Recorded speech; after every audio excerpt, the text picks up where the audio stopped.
takon wates terus ngego melo-melo. Kabeh pungkasane bakal bali dadi supo. Monggo wayangan silatan. Suara mesin ketik sing isih keprungu.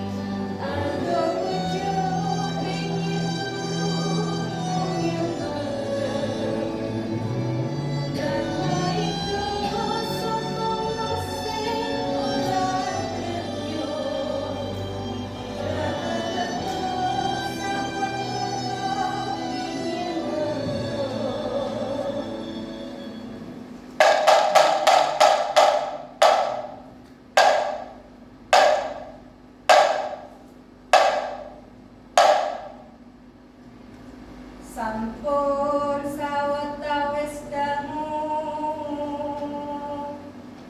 araras kapan puniki ingkang setya awen saben-saben pagelaran kedah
supaya lakon-lakon sing digawe tetep urip.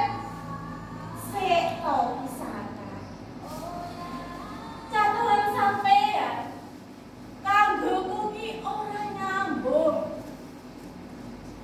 Mokal yen padha-padha ditae sing wis sedo. Iso muripke sak padha. Galange ning kene iki lho, kepriben kok padha ngomong dhewe. Yen jenengan pancen terus garwa pamrikta. Wonten kersa napa jenengan madidal wonten alas dong mriki?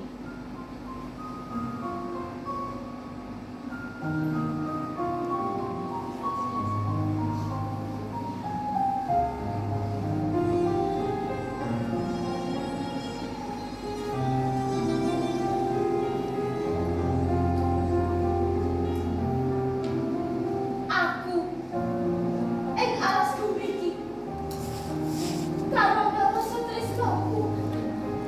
Bebehanku rinoso durung rampung. Pamrikta ya kapasku. Biar mati supaya lakon-lakonnya tetap urip. Tanpa sineksenanku. Pangorbanane mung bakal dadi catatan sepi. Badalah. Niki lakon kok saya ngegirisi nggih. Wayang dadi titah swanta, tumus dadi pamrenta. Niki pentas, napa unjuk rasa? Nongkrong. Nongkrong. Heh, panjenengan kuwi sinta. Dudu sisihane pamrenta. Pamrenta iku ora ana lho, Sin. Sing ana mung aku dalange. Ki. Lah ya dalah. Apunten Ki. Apunten. Napa? Apunten Ki. Ananging lakon panjenengan kala wingi tasih meneh. Lah bareng sakniki kok mboten menehi pripun? Napa dalangan kula awak? Inggih Ki. Para pamirsa. Napa dalangan kula kirang-kirangani manah panjenengan sami? Nggih. Pangapunten nggih. Kula saderma nglampahaken wayangane titah kanthi bloko jujur napa wantene lampah saha lakon. Sejatosipun tiang gesang punika kedah waktu medal saking pakem. Yen pakem menika boten jumlah kaliyan kanyatan. Dados dalang niku boten namung nyariosaken ombyangipun ngakata. Ananging kedah wantun nyariosaken prastawa sakleresipun kanthi jujur. Kadang kala kula piyambak boten mangertos napa kula sing ngatur ringgit, punapa ringgit ingkang ngatur kula. Dalu menika kedahipun yarakaken lampan banjaran Dasamuka. Nanging Raden Mas Dasamuka boten kersa minggah panggung. Miturut kabar saking jejaring sosial Facebook, Raden Mas Dasamuka lingsem isin boten kersa dilepataken.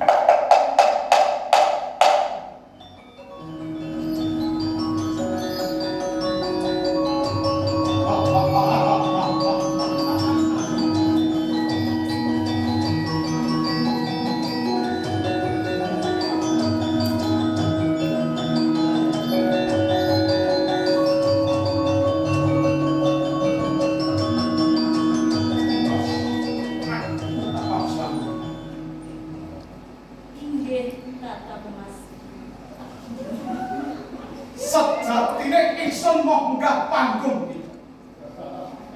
Ingsun wis kesel dadi kambing hitam. sakabehing perkara saben-saben lakon rampung ingsun sing diluputake. Nyatane sing nulis kabeh iki sapa? Kowe to? Kowe lek ra kowe sapa? Nah, para pemirsa, niku lho dosa muka dirasani mawon boten trima. Wah, dosa muka. Nggih. Para pamirsa, sampun sami nenggo. Inggih to pamirsa? Menika acara gedhe, sanes dangdutan. Napa maneh koplo-koploan. Dosa muka ilang. Sito ucul. Sedaya ngaco menika. Dawuhipun jenengan dalam kondang. Rawuhaken dosa muka mawon kok boten saged. Ojo banter-banter. Sinuwun Mas Dosa, dereng kersa minggah panggung. Lingsem sakmenika Mas Dosa tasih wonten kota. Panjenengan pirsani. Niku lho, tasih wonten kota.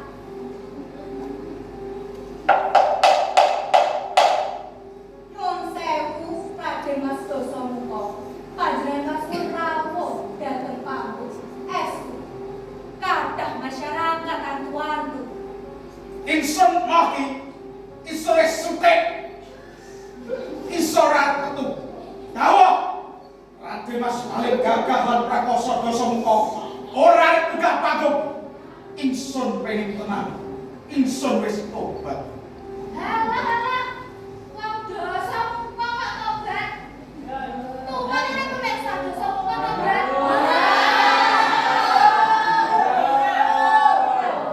Wayang komentar. Lah iya. Dikandani, sing butuh terapi iki penontonane. Coba.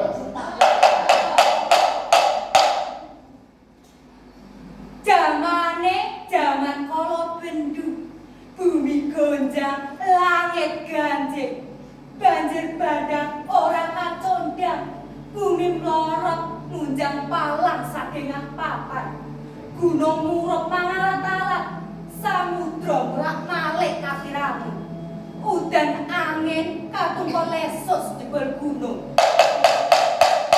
Kocak kacarita ing negeri Bobohihe, sor bumi sor kukusan, yo iki kedadiane tumindak cecala wis kaprah, laku zina wis kaprucut, wis kuwasa.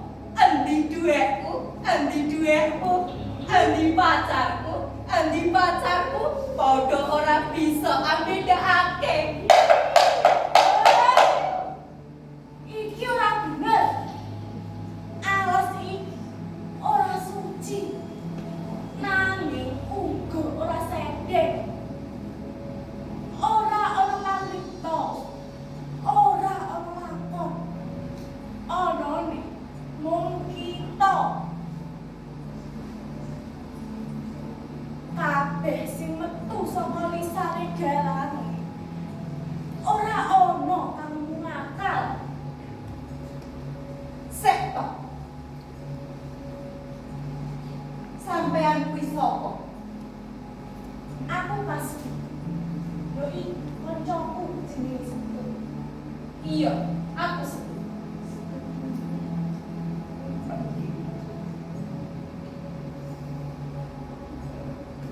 Kempung. Remas. Kaspi. Iki maneh. Rupane kaya ngene iki. Setu. Setu karo Kaspi.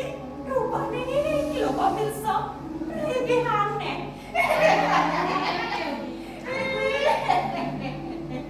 Kok wedok? Iya. Jeneng laman matur ora wadon. Jenengmu tetep Kaspi. kancamu tetap setu. Sing penting dudu aran.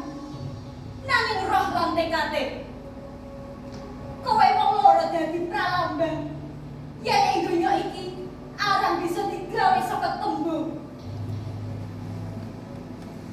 Mas Aiku Yesus.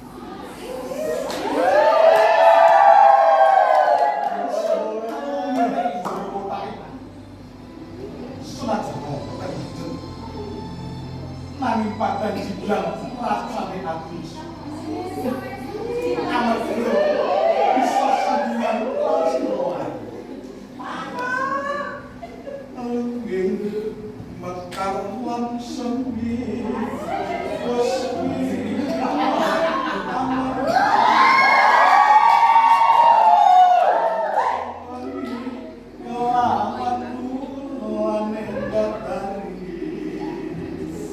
Gambarum sasmito sang kumbang wayang rangsang kuduk sarine gambar.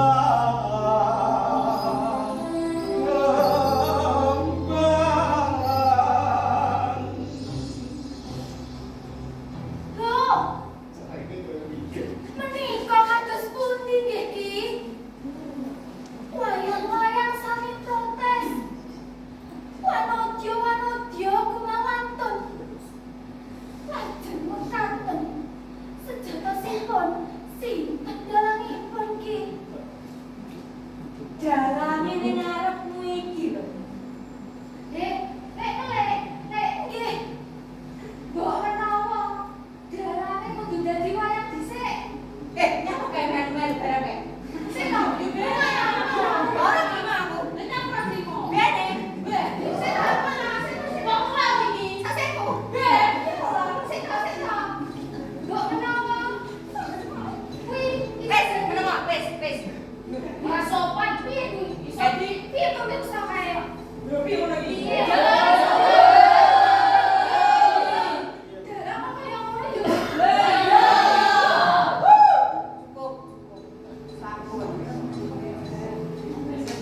Kabeh iku wong manungsa kang pinjul.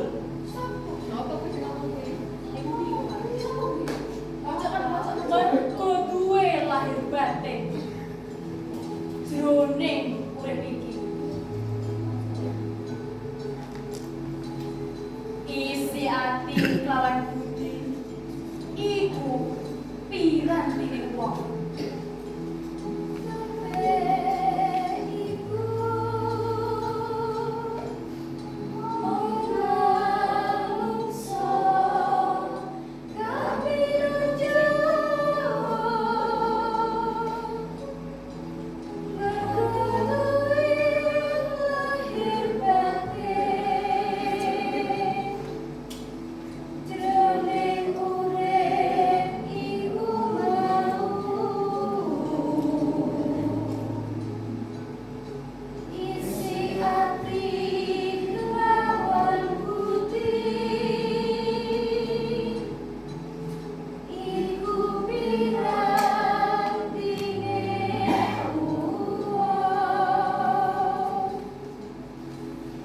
Para pamirsa, wis ora ana sing nyata. Lakon Kasbi, Setu, Sulastri,